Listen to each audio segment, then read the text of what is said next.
আমি জীবনভর মাতাদের আশীর্বাদ গ্রহণ করেছি, তাই আজ আমি বাসুদেব কৃষ্ণ মাতার অভিশাপকেও স্বীকার করলাম। আমি আপনাকে কথা দিচ্ছি মাতা, যখন আমার বংশনাশের সময় আসবে তখন আমি প্রথম সুদর্শন চক্র দ্বারা প্রহার করব।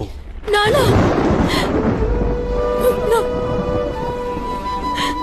এত ভয়ঙ্কর অভিশাপ কি করে আমার মুখ থেকে নিঃসৃত হলো? না মাতা, আপনার কোনো দোষ ছিল না। আশীর্বাদ আর অভিশাপ তো সময় নিজের পরিকল্পনা অনুসারে আহ্বান করে। আপনার বাক্য তো কেবল নিয়তির অমোঘ কার্যের নিমিত্ত মাত্র।